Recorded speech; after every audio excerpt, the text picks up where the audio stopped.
Hello, Sagittarius, Sun, Moon, Rising, and Venus signs. Kamusta kayo? Sana po nasa mabuti kayong kalagayan.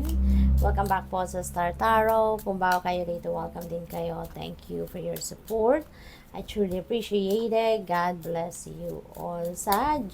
Maraming salamat po sa mga likes and subscribes ninyo, sa mga nag-iiwan po ng mga heartwarming comments. Maraming thank you. I truly appreciate that. Paunang mensahe po ninyo, gratitude. Ayan, universal love shines through the miracles of life all around you. Ayan, so gratitude. Ito yung paalala sa inyo sa ngayon, no? Sagittarius, na wag kayong makakalimot magpasalamat sa lahat ng mga biyayang natatanggap ninyo from the divine universe. Okay? Napakahalaga na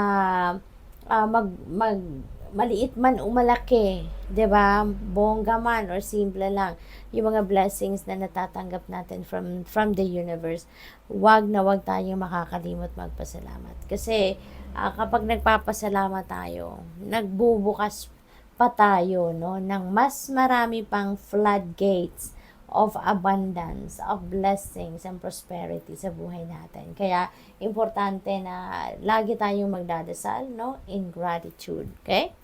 What else? We have inner worlds. Your external world is a reflection of your inner world.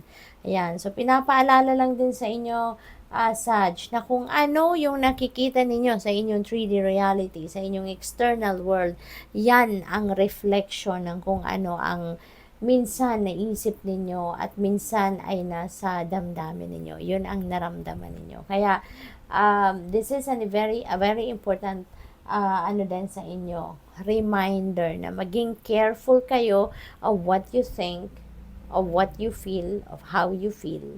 Kasi yon at yon ang magmamanifest sa inyong 3D reality. Okay? Kaya as much as possible, lagi lang tayong mag-isip ng positibo. No? Yung mga feelings natin, make sure na it's towards positivity lang. Kasi one day, yan ang makikita natin sa ating realidad. Okay? Yan ang may experience natin. Meditation. Ayan, take a moment to connect to source through quiet, reflective meditation. So, napakahalaga din, no, na mag-meditate kayo sa ngayon. Sagittarius, kung hindi pa kayo nakakasubok, no, mag-meditate, marami po dito sa YouTube ang mga guide na makikita ninyo, no, reference na makikita ninyo para makapamili kayo kung anong klaseng meditation ang sasakto sa inyo. Or pwede rin sa Google, ang dami-dami din, ano. So you have all the resources out there, no? Sa Google, sa YouTube, marami kayong mapagpipilian kung papaano kayo magme-meditate, ano yung gusto ninyong klaseng meditation. What else? We have strength. You are being guided by the cosmos. Stay strong. A positive outcome is assured. Ayan, so napakaganda. Okay, this is a very beautiful promise na yung merong positibong outcome, merong positibong resulta, no? Yung mga plano ninyo or yung mga gagawin ninyo rito. Kaya, stay in the course. Or kung hindi pa man ninyo to nagagawa, no? Rest assured that merong magandang resulta, no? Ang na mangyayari dyan sa mga iniisip ninyo, sa mga gagawin ninyo, sa mga pinaplano ninyo. Okay? So, tignan natin kung ano pa ang ganap rito. Shout out din po pala, no, dyan sa viewers natin sa Kuwait. Ayan. So, mag-iingat po kayo lagi dyan. At, sa lahat po ng mga nanonood, no, ng ating mga readings, maraming salamat. Nasaan man kayong bahagi ng bansa or ng mundo, mag-iingat po kayo. Wow, Sagittarius, luck. Wow, tapos tignan ninyo, $10 million. Wow, so parang panalo ito. Sabi rito, jackpot, fortune, reward. So pwedeng merong pabuya, no, reward, financial reward na mapupunta sa inyo sa ngayon. Pwedeng panalo ito, no, swerte kayo, naka-jackpot kayo, no, siguro sa lottery, no, or any game of chance, raffle, mga ganon. So good luck sa'yo. I-align nyo na ang inyong energy, no, with this good luck energy para Walang duda, walang maging sagabal, at ito talaga yung mahatak ninyo towards you, okay? Good luck, good luck. We have introvert. Ayan. So, ang iba, may ganitong sitwasyon siguro na puro na lang kayo focused, no? Sa gadgets, sa cellphone, sa mga tablets niyo, sa mga iPad ninyo. At parang mas engrossed kayo doon sa pakikipaghalubilo doon sa mga tao online rather than dyan sa kasama ninyo sa bahay, no? So, baka hindi na kayo nagkakausap, hindi na kayo nagkakaroon ng quality time together, no, sa loob ng bahay, kung sino man kasama ninyo, ay dahil, no, pareha siguro kayo focus, no, sa online community. Baka masyado kayong nakatutok lagi sa inyong mga cellphone, sa social media, no? So, that is a panggising sa inyo na baka ganito na ang inyong sitwasyon. Baka mamaya, no, hindi na ninyo kilala ang isa't isa.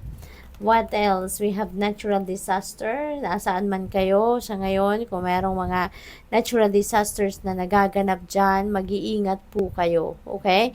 At dapat ay laging handa, no? Lagi kayong mag-ready ng kahit anumang, yung bang emergency kit ba, no?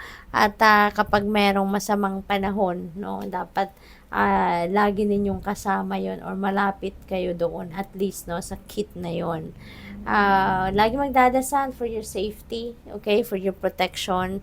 Always call on Archangel Michael to place his blue sapphire sword of light in front of you, to your back, to your left, to your right, above and below, para palibutan ka niya ng kanyang blue sapphire sword of light so that you will be safe and protected from any kind, no, of negative energies, mga natural disasters, mga kung ano-ano pang hindi maganda pangyayari.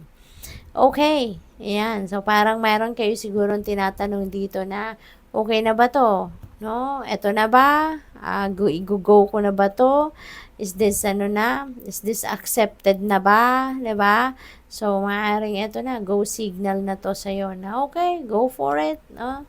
So, what else?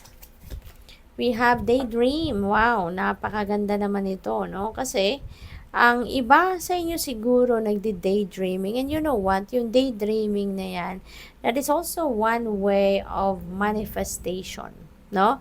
That's one tool of manifestation. Lalo-lalo na kung sa pagdi-daydreaming ninyo, sa pag-i-imagine ninyo ng sitwasyon na gusto ninyong ma-experience at a certain period of time, yung pinapasok ninyo yung sarili ninyo doon sa sitwasyon as if it is happening already, then that is a very powerful, a powerful one, no? Kasi, ganun, kapag ganun ang, very powerful ang daydreaming kapag ini-imagine ninyo yung sarili ninyo na nandoon sa sitwasyon na gusto ninyong makita or ma-experience sa buhay ninyo, at yung meron din kayong emotions, meron kayong feelings, no, na kung ano mararamdaman ninyo kapag nandoon kayo sa sitwasyon na yon, ay yun ang nararamdaman ninyo right at that moment na ini-imagine ninyo yon. No, that is very, very powerful na manifestation tool. So, good luck sa'yo. Thank you for watching. Love and light. Namaste.